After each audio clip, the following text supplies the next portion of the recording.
തൊഴിലുറപ്പ് പദ്ധതിക്ക് പകരമായി കേന്ദ്രം കൊണ്ടുവന്ന VBG റാംജി ബില്ലിന് രാഷ്ട്രപതിയുടെ അംഗീകാരം ലഭിച്ചതോടെ ബില്ല് നിയമമായി മാറി. കഴിഞ്ഞയാഴ്ചയാണ് ബില്ല് പാർലമെന്റ് പാസാക്കിയത്. മഹാത്മാഗാന്ധി തൊഴിലുറപ്പ് പദ്ധതിക്ക് പകരമായാണ് പുതിയ ബില്ല്.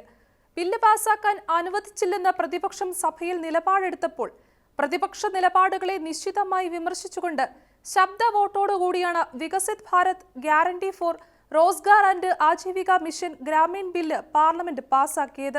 മഹാത്മാഗാന്ധിയുടെ പേരിലുള്ള പഴയ ബില്ല് ഒഴിവാക്കിയതിൽ പ്രതിഷേധിച്ചുള്ള പ്രതിപക്ഷ ഇറങ്ങിപ്പോക്കിനിടെയാണ് രാജ്യസഭ ബില്ലിന് അംഗീകാരം നൽകിയത്. നോക്കാം പുതിയ തൊഴിൽ പദ്ധതി എങ്ങനെ പ്രവർത്തിക്കുമെന്ന്. ഞാൻ ഗ്രീഷ്മ.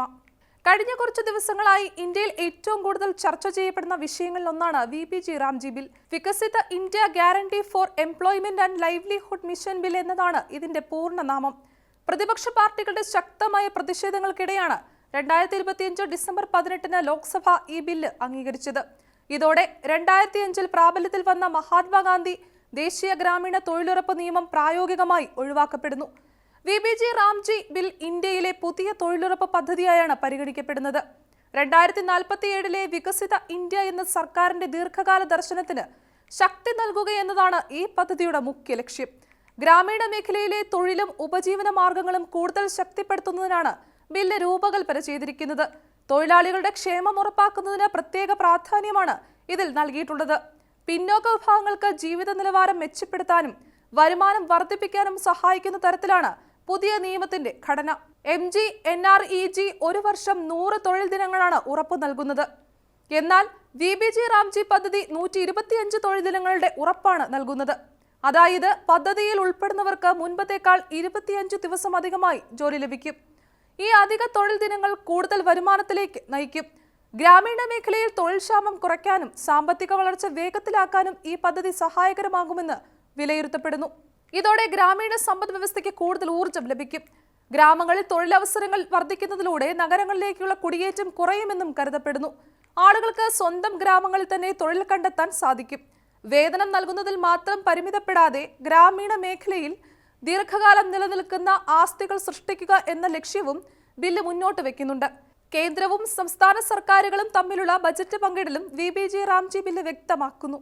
പദ്ധതിയുടെ ആസൂത്രണത്തിൽ പ്രാദേശിക പഞ്ചായത്തുകൾക്ക് കൂടുതൽ പങ്കാളിത്തം നൽകുന്ന സംവിധാനങ്ങളും ഇതിലുണ്ട്. ഡിജിറ്റൽ സാങ്കേതിക വിദ്യകളുടെ കൂടുതൽ ഉപയോഗം വഴി നിരീക്ഷണം, സുതാര്യത, ഉത്തരവാദിത്തം എന്നിവ ശക്തമാകും. ഇതോടെ പദ്ധതികളുടെ നടപ്പാക്കൽ മുൻപത്തേക്കാൾ കൂടുതൽ ക്രമബദ്ധവും കാര്യക്ഷമവുമാകുമെന്നാണ് പ്രതീക്ഷ. ജനങ്ങളുടെ കൈകളിലെത്തുന്ന അധിക പണം ഉപഭോഗം വർദ്ധിപ്പിക്കുകയും അതുവഴി സമ്പദ് വ്യവസ്ഥ കൂടുതൽ സജീവമാവുകയും ചെയ്യും. ഈ പണമൊഴുക്ക് പ്രാദേശിക തൊഴിലാളികൾക്കും ചെറുകിട സംരംഭങ്ങൾക്കും കൃഷി അധിഷ്ഠിത ബിസിനസ്സുകൾക്കും ഗുണകരമാകും. അതോടൊപ്പം ഗ്രാമീണ അടിസ്ഥാന സൗകര്യങ്ങളുടെ മെച്ചപ്പെടുത്തലിലേക്കും ഇത് വഴിവെക്കും.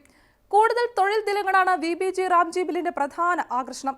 ജോലി ചെയ്യാൻ സന്നദ്ധരായ എല്ലാ ഗ്രാമീണ കുടുംബങ്ങളിലെയും മുതിർന്ന അംഗങ്ങൾക്കും പദ്ധതിയിൽ പങ്കെടുക്കാൻ അവസരം നൽകുന്നു. ജലസുരക്ഷ, പ്രധാന ഗ്രാമീണ അടിസ്ഥാന സൗകര്യങ്ങൾ, ഉപജീവനവുമായി ബന്ധപ്പെട്ട അടിസ്ഥാന സൗകര്യങ്ങൾ, അതിരൂക്ഷ കാലാവസ്ഥയെ നേരിടുന്നതിനുള്ള പ്രത്യേക ജോലികൾ എന്നിങ്ങനെ 4 പ്രധാന മേഖലകളിലായിരിക്കും ഇനി മുതൽ പദ്ധതിയുടെ പ്രവർത്തനം കേന്ദ്രീകരിക്കുക. ഇതുവഴി സുസ്ഥിര ആസ്തികളുടെ സൃഷ്ടി ഉറപ്പാക്കുകയാണ് ലക്ഷ്യം. MGNREG 100% വേതന ചെലവും കേന്ദ്ര സർക്കാരാണ് വഹിച്ചിരുന്നത്. എന്നാൽ VBG റാംജി പദ്ധതിയിൽ കേന്ദ്ര സംസ്ഥാന വേതന പങ്കിടൽ സംവിധാനം കൊണ്ടുവന്നിട്ടുണ്ട്. പൊതുവായ സംസ്ഥാനങ്ങളിൽ ഈ അനുപാതം 60:40 ആയിരിക്കും. അതായത് 60% കേന്ദ്രവും 40% സംസ്ഥാനങ്ങളും വഹിക്കണം. വടക്കുകിഴക്കൻ മേഖലയിലെയും മലയോര മേഖലാ സംസ്ഥാനങ്ങളിലെയും അനുപാതം 90:10 എന്ന അനുപാതത്തിലായിരിക്കും. പുതിയ സംവിധാനം സംസ്ഥാന സർക്കാരുകളുടെ സാമ്പത്തിക ബാധ്യത വർദ്ധിപ്പിക്കുമെന്നത് വ്യക്തമാണ്. അതിനാലാണ് നിരവധി സംസ്ഥാനങ്ങൾ ഈ ബില്ലിന് ശക്തമായ എതിർപ്പുകൾ ഉയർത്തുന്നതും. അതിനിടെ മഹാത്മാഗാന്ധി തൊഴിലുറപ്പ് പദ്ധതിക്ക് പകരമുള്ള VBG റാംജി ബില്ലിനെതിരെ കോൺഗ്രസ് നേതാവ് സോണിയാഗാന്ധി രംഗത്ത് വന്നിരുന്നു. തൊഴിലുറപ്പ് പദ്ധതിയെ കേന്ദ്ര സർക്കാർ ബുൾഡോസ് ചെയ്തിരിക്കുകയാണ്. പ്രതിപക്ഷത്തെ വിശ്വാസത്തിലെടുക്കാതെ പുതിയ ബില്ല് പാസാക്കി. കഴിഞ്ഞ 11 വർഷമായി തൊഴിലുറപ്പ് പദ്ധതിയെ ദുർബലപ്പെടുത്താൻ മോദി സർക്കാർ ശ്രമിച്ചു എന്നും സോണിയാഗാന്ധി വിമർശിച്ചിരുന്നു. തൊഴിലില്ലാത്തവരുടെയും ദരിദ്രരുടെയും പിന്നാക്കം നിൽക്കുന്നവരുടെയും താൽപര്യങ്ങൾ കേന്ദ്ര സർക്കാർ അവഗണിച്ചു എന്നും കേന്ദ്ര സർക്കാർ നടപടിക്കെതിരെ പോരാടാൻ പ്രതിജ്ഞാബദ്ധരാണെന്നും സോണിയാഗാന്ധി വ്യക്തമാക്കിയിരുന്നു.